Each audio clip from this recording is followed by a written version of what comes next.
network. So, mag-explore tayo dito sa banda dito. Ayan.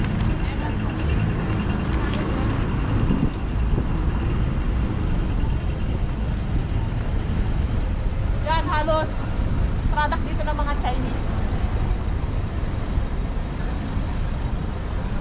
Mga kainan. Dito na lahat.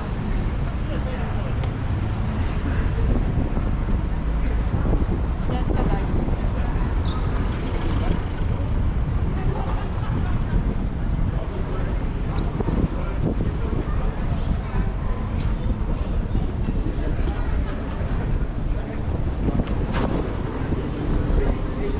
At yung ano, Asian shop, andito na lahat sa area na to. Ito yung town nila. Dito ka makakabili ng mga gulay. Asian market. Mga restaurant. Maganda dito kasi isang place lang kung saan mo tatagpuan yung Asian shop. Madali lang siya guys, kaya lang. Oh, meron din silang lechon. Lechon. Ito ang masarap.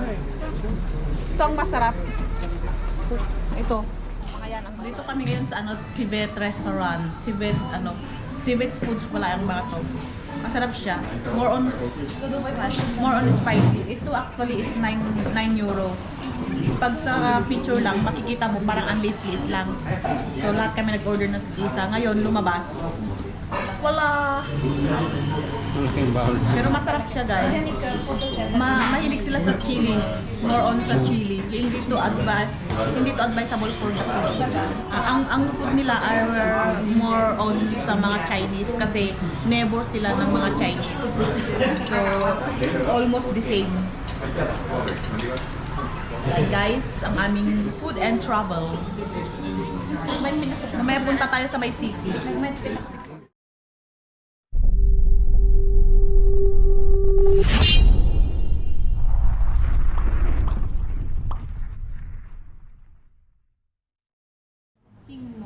Oh, nag-order kami ng chicken dumpling tsaka beef dumpling, of course yung vegetable, and then yung mayroon silang sinapay, hindi ko alam kung ano yan.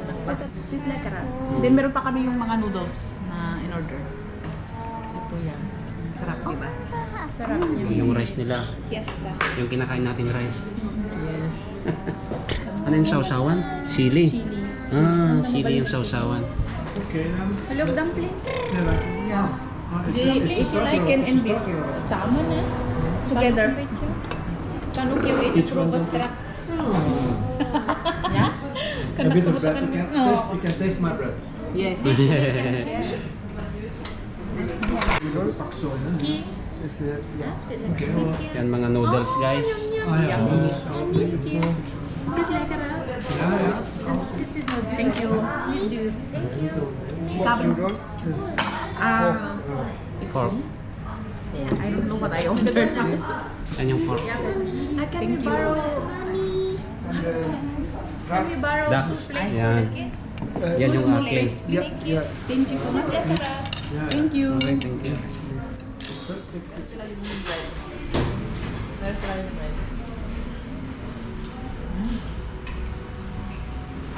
Parang yung pau. Ang pau. Masarap ang pagkain nila guys. Parang ano, Chinese din. Talagang sulit mo yung bayad mo. Ito guys, masarap yung dumpling nila. Ayan.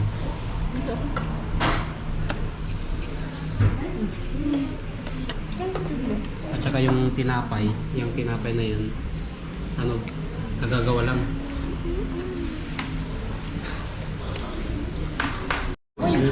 Ito, more on chili. Ito, more on chili. Pero hindi siya maanghang. Pwede mo siyang kainin niya eh. Hindi katulad ng green. Ito, nakakain lang siya. So, Hindi siya spicy. Hindi katulad ng green.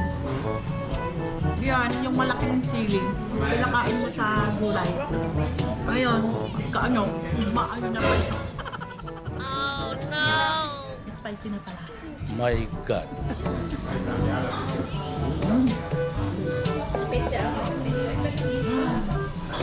Hang pala yung guys. Yung alam mo yung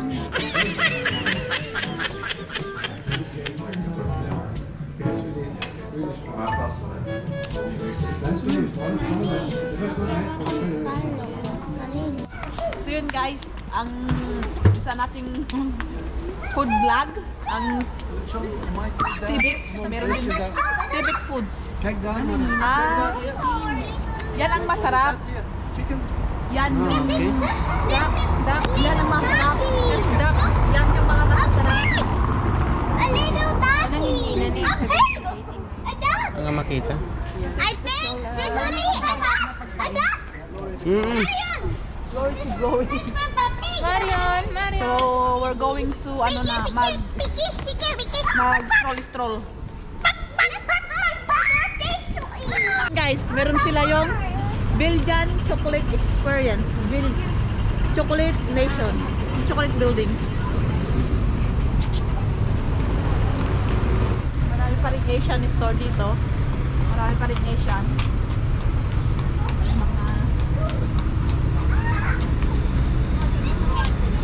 Dito maraming estranghero kasi itong country na to, itong Belgium, tumatanggap sila ng asylum. Mostly nagpunta sila dito para ano, dahil naman mas silang tumanggap ng mga estranghero, kaya marami dito Chinese, lahat na. So madali silang mag-apply ng asylum kasi open dito yun, hindi katulad ng ibang Europe country na hindi. Mabait kasi itong government nila. Akalain mo yung tatlong anak din, pagka may tatlong anak ka, bawat isa is may 100 euro, and then at the same time may matatanggap ka daw na 1,200 euro. So yung tinatanggap mong yon, hindi mo na kailangan magtrabaho. So kahit na estranghero ka dito, may tulong pa rin ang government from you. O, diba? Oh. Touristic area, ano din to, touristic town din to.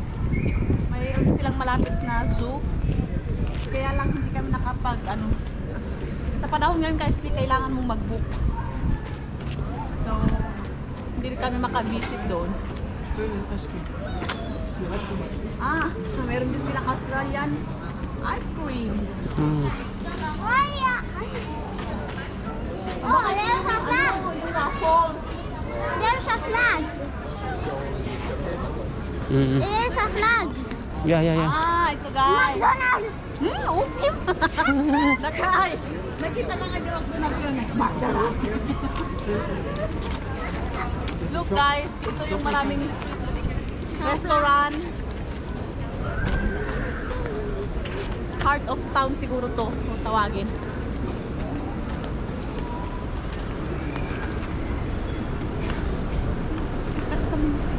Heart of Europe.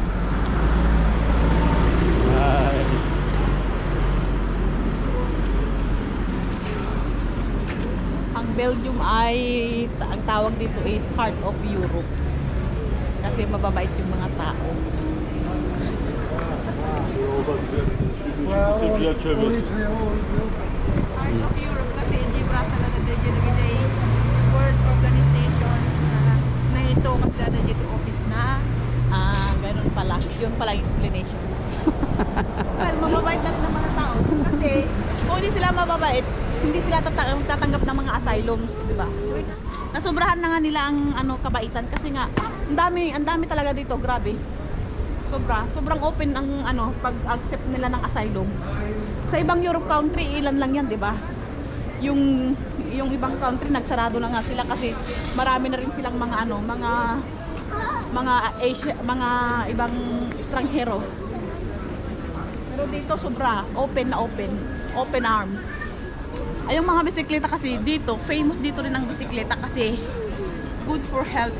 Pag pupunta sila sa work, more on sa bisikleta sila. Kaya kahit mostly, meron silang bike line. Importante sa kanila yan. And then, meron silang mga paradahan. Ilan lang dito yung nakikita mo na nakamotor. Hindi sila masyado sa motor. Kasi, alam mo yung gasolina, hindi yan maganda sa environment. More on, ano sila, ano sila sa mga health nila. Kaya kung manonotice ninyo, doon sa pinanggalingan namin kanina doon sa train station, sa may underground, meron doong halos parkingan lahat ng ng bisikleta.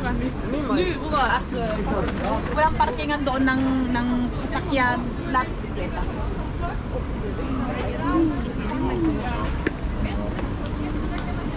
Yan.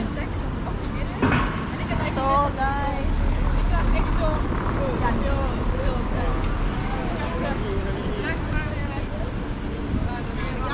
Yan, mga flag ng gay. Open din dito ang gay. Ha?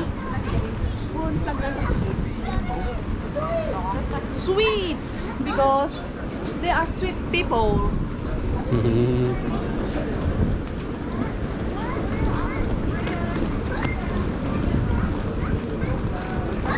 Pinaka-sentro na siguro nila.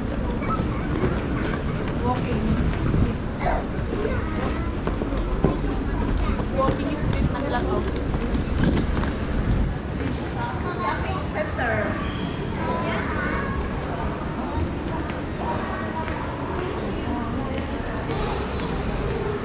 Ang ganda ng pagkakagawa. May mga gold pa. Wow, shopping center. Ganda ng shopping center nila. Diba?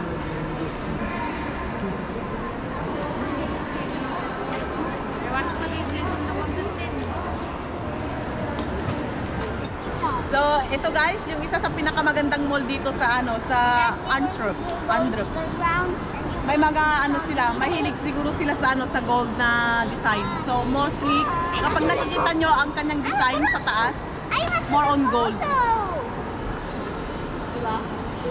Lahat napalibutan ng gold dito sa taas. So, mahilig sila sa gold.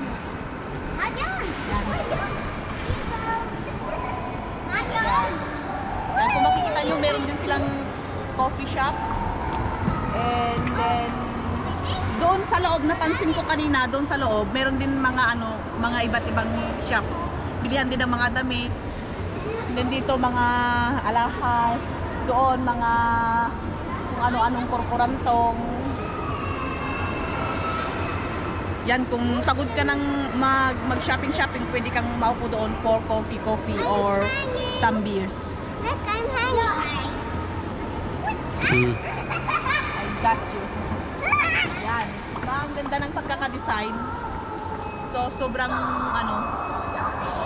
mabusisi yung pagkaka-design.